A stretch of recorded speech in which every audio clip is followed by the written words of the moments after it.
Hello everyone, आज हम current affairs की एक और न्यूज़ कवर करेंगे जिसमें जो नाटो की धमकी मिली थी भारत को और चीन ब्राज़ील को, तो उसकी जो प्रतिक्रिया है उस पर प्रतिक्रिया देते हुए भारत ने नाटो को जवाब दिया है। वो क्या जवाब दिया है, किस तरह की भारत की प्रतिक्रिया रही है और क्यों नाटो ने ये धमकी दी, क्या इसके प्रभाव रहेंगे पूरे भारत पर, भारत की प्रक्रिया जो भारत ने की है नाटो की स्थिति पर, उसका क्या प्रभाव पड़ेगा, वो सब हम इसमें देखेंगे। क्या खबर आ रही है।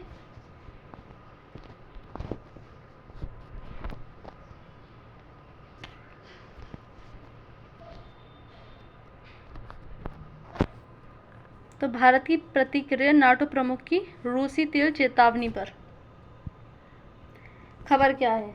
नाटो प्रमुख मार्क रूटे ने भारत, चीन और ब्राज़ील को चेतावनी दी थी कि रूस के साथ व्यापार जारी रखने पर भारी टैरिफ लगाया जा सकता है। अभी कुछ दिन पहले हमने देखा था, जो नाटो के प्रमुख हैं मार्क रूटे, उन्होंने भारत, ब्राज़ील और चीन को चेतावनी दी थी कि यदि आप रूस के साथ में जो आप तेल ऊर्जा संसाधन यहाँ वहाँ से व्यापार कर रहे हैं, उसके साथ यदि आपने व्यापार बंद नहीं किया तो आप पर 100% टैरिफ लगाया जा सकता है। तो उसकी प्रतिक्रिया के रूप में भारत ने जवाब दिया है उससे। इसी के जवाब में भारत ने अपनी प्रतिक्रिया देते हुए नाटो को जवाब दिया है। हम पहले से देख रहे हैं कि रूस और यूक्रेन में युद्ध चल रहा है, जिसके चलते नाटो भी जो है इन जैसे देशों के साथ खिलाफ हो गया। क्या है नाटो की चेतावनी। रूस से व्यापार करने वाले देशों पर प्रभाव डालने की धमकी दी थी। भारत, चीन और ब्राज़ील को लेकर निशाना बनाया गया था। रूस पर पश्चिमी प्रतिबंध का पालन करने का दबाव बनाया गया था, क्योंकि अमेरिका ने रूस पर जो है सेक्शंस लगाए हुए हैं, उसको प्रतिबंधित किया हुआ है जहां से व्यापार नहीं किया जा सकता। इसके बावजूद भी ये कुछ देश वहां से व्यापार कर रहे हैं, क्योंकि भारत और चीन को वहां से सस्ते में तेल मिल जाता है, तो हर कोई अपना फ़ायदा देखता है। भारत भी अपनी जनता के लिए कर रहा है, अपने फ़ायदे के लिए कर रहा है। भारत की प्रतिक्रिया क्या है इस पर। विदेश मंत्रालय के प्रवक्ता रणधीर जायसवाल की प्रतिक्रिया है इस पर। भारत की नीति बाजार विकल्पों और वैश्विक आवश्यकताओं पर आधारित है। किसी भी दोहरी नीति को भारत स्वीकार नहीं करेगा। भारत की प्राथमिकता उसकी ऊर्जा है, यानी उसकी जनता है, उसके लिए जहां से फ़ायदा होगा जो भारत के लिए, तो भारत अपनी जनता के लिए फ़ायदा देखेगा। पहले उसको जहां से सस्ते में तेल मिलेगा, जहां से सस्ते में उसको सामान मिलेगा, वो वहां से प्राप्त करेगा, चाहे वो कोई सा भी देश क्यों ना हो।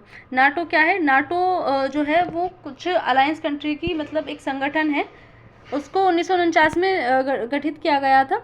इसमें 32 देश हैं और अभी इसके जो कुछ मेंबर हैं मैन उसमें अमेरिका, ब्रिटेन, फ्रांस, इटली इत्यादि आते हैं।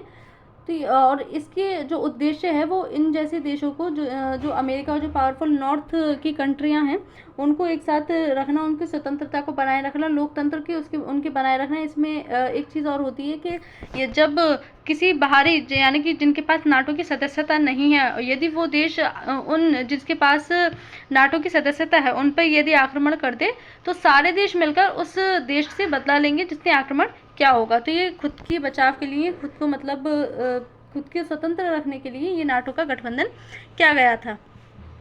भारत की ऊर्जा नीति क्या कहती है। ऊर्जा आयात भारत की अर्थव्यवस्था के लिए अत्यंत आवश्यक है। सस्ती और विश्वसनीय ऊर्जा स्रोतों की खोज हमेशा भारत करता रहता है।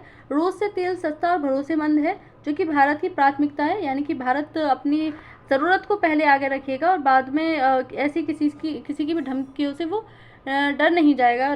भारत के रूस से पहले से ही संबंध अच्छे हैं। हमने पहले से पढ़ते आते हैं कि देखा है कि भारत के जो रूस के साथ संबंध है वो काफ़ी मित्रतापूर्ण है, अच्छे संबंध रहे हैं भारत के रूस के साथ में। भारत के पलटवार संभावित प्रभाव क्या। भारत ने प्रतिक्रिया दी है नाटो को, उसके क्या प्रभाव पड़ सकते हैं। भारत की प्रतिक्रिया दिखाती है कि वह स्वतंत्र विदेश नीति अपनाता है और किसी के दबाव में नहीं आता, और भारत किसी के दबाव में नहीं आएगा। जो उसको सही लगेगा, जो उसके लिए फ़ायदेमंद होगा, वो करेगा। भारत ने दोहरे मापदंडों की आलोचना कर नाटो की विश्वसनीयता को चुनौती दी है, जो कि खुद दोहरे चेहरे रखते हैं ये लोग। नाटो खुद दोहरेपन की नीति को अपनाता है। भारत के समर्थन से रूस के साथ ऊर्जा रक्षा सहयोग और गहरा हो सकता है। अमेरिका व नाटो के कूटनीतिक संबंध खराब हो सकते हैं। भारत के जो जिसमें नाटो सदस्य देश हैं उनसे भारत के संबंध खराब होने की संभावनाएं जताई जा रही हैं। आगे की संभावनाएं क्या हैं इसमें। भारत जैसे देश पश्चिमी वर्चस्व को चुनौती देकर एक संतुलित वैश्विक व्यवस्था को बढ़ावा देंगे। भारत के नेतृत्व में ब्रिक्स, एससीओ, G77 जैसे मंचों पर विकासशील देश अपनी सामूहिक मांग जोर से रख सकेंगे। रूस, भारत, चीन जैसे देश मिलकर वैकल्पिक ऊर्जा बाजार बना सकते हैं, जिससे डॉलर पर निर्भरता घटेगी, क्योंकि डॉलर हम जानते हैं मार्केट में अभी जो इंटरनेशनल लेवल पर जितना भी ट्रेड किया जाता है वो सब डॉलर में किया जाता है। ऐसे में यदि ये कुछ देश जो ब्रिक्स के देश हैं वो अपना मतलब अपनी करेंसी को ऊपर उठाएं, जैसे कि चाइना भी अपनी जो करेंसी है उसको इंटरनेशनल बनाने की होड़ में लगा हुआ है। सेकंड लार्जेस्ट अर्थव्यवस्था चाइना रखता है अपनी। तो ऐसे में डॉलर पर निर्भरता घट सकती है, और जो ये मनमानी करते हैं अमेरिका देश और नाटो जैसे सदस्य देश, उनकी ये जो मनमानी है वो भी घट सकती है। संयुक्त राष्ट्र, G20, STO जैसे मंचों पर नीति और रुख को लेकर मतभेद तीव्र हो सकता है, इनसे संबंध खराब हो सकते हैं भारत के। इन जैसी प्रतिक्रियाओं का ये भी भारत को ध्यान रखना चाहिए। निष्कर्ष क्या निकलते हैं इसके? भारत ने वैश्विक दबाव के बावजूद स्वतंत्र नीति पर जोर दिया है, ऊर्जा सुरक्षा को प्राथमिकता दी है। भारत ने बिना डरे जो अपनी ज़रूरतें हैं, जो अपनी ऊर्जा नीति है उसको प्राथमिकता दी है। नाटो की चेतावनी को राजनीतिक दबाव के रूप में देखा जाना चाहिए। भारत ने दोहरी नीति पर सवाल उठाया है, तो भारत को थोड़े से संभल कर यहाँ पर चलना चाहिए, क्योंकि इससे जो नाटो के सदस्य देश हैं उनसे संबंध खराब होने की संभावनाएं जताई जा रही हैं। इसमें इतना ही था। Thank you.